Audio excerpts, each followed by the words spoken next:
How did you react to my SI? Well, being someone that fears getting hurt and fears that my family will get hurt, I didn't understand why it was that you'd want to do such a thing. I didn't really react until the next day when I broke down crying.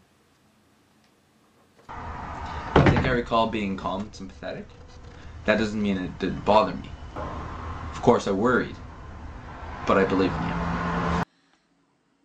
All I wanted to do was wrap my arms around you and just hug you and really feel the pain you were going through to try to alleviate it.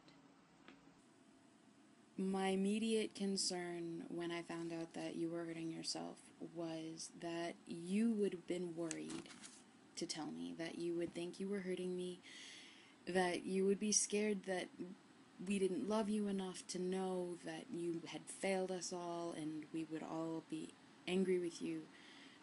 I wanted to make sure you knew how much you were loved.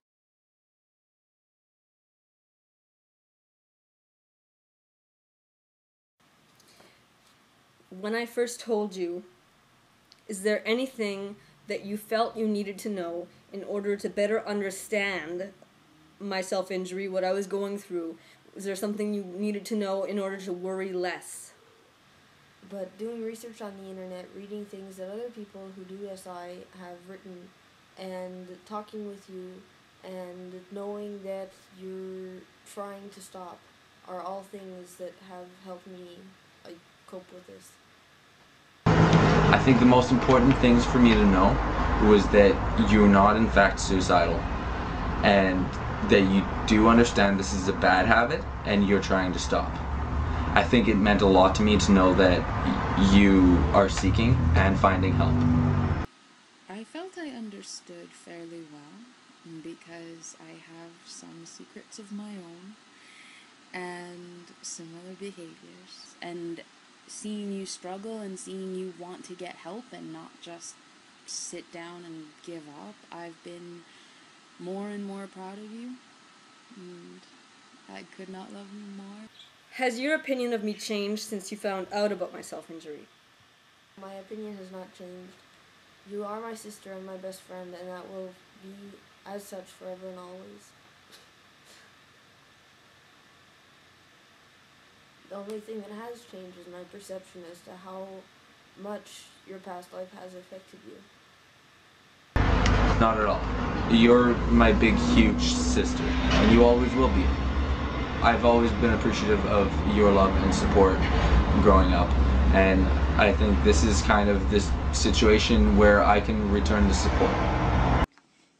Melissa, I'm so proud of you for the courage that it took for you to be able to tell me about your self-injury.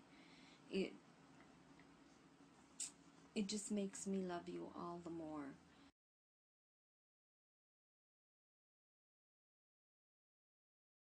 Do you feel that there is no purpose to your having learned about my self-injury? Do you feel that it's only a source of worry? And do you wish that you didn't know? No, I don't feel that knowing about your SI only makes me worry. I'd rather have the option of being able to support you than not knowing at all. If I didn't know about your self-injury, I couldn't support you. You wouldn't be able to talk to me about your problems or your everyday life. My knowing lets me be there for you. It's to be able to be here to give you the support that you need, to give you a hearing ear, and to just show you that I love you. Of course there's a purpose. I love you so much. How could I be supportive to you? How could I help you? How could I just be there for you if I didn't know? How lonely would it be if you never told? I wished I'd known sooner. As soon as you told me, I wished I had already known, so that you wouldn't be alone in it, so that you'd have someone.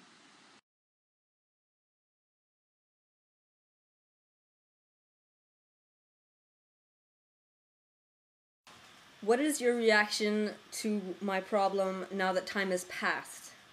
Well, I'm happy that you're still trying to fight this thing, but at the same time I'm upset that you're not getting the help that you deserve, and that those that are supposed to be helping you aren't. Of course, I wish things weren't like this. I wish you were happy and well, but they are. This is life, and I'm proud of you for the progress you've made, and at very least, the incredible efforts that you've put into this.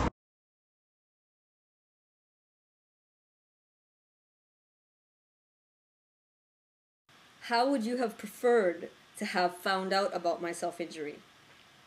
What would have made it easier? But it would have been nice that you would have come up and told me yourself instead of me asking you. I found out the best way. You told me. That was definitely the best way to find out, because that was you confiding in me, you trusting me and coming to me for help. And that felt good to be your brother. There's no easy way to hear news of someone being sick. So the way that you told me, I think, was a good way.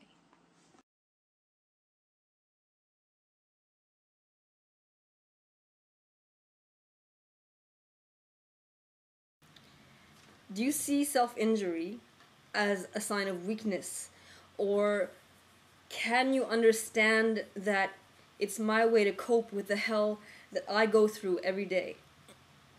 The hell that in your eyes might look like a normal life. Pretty much. Gotta be honest, I'm sorry. But I do understand it as coping. It is a coping mechanism. It's just a very bad one. There's really no way to rightly justify self-injury.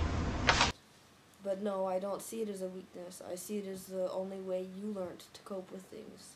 Even though I don't cope with it the same way, I can understand that. I do not see self-injury as a sign of weakness.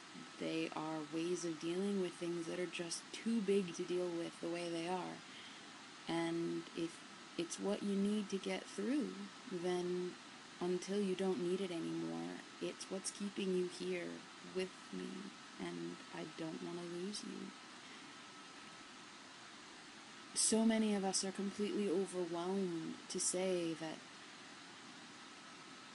that person's life is fine and they shouldn't hurt that much is a gross assumption. You're doing the best you can with what you have.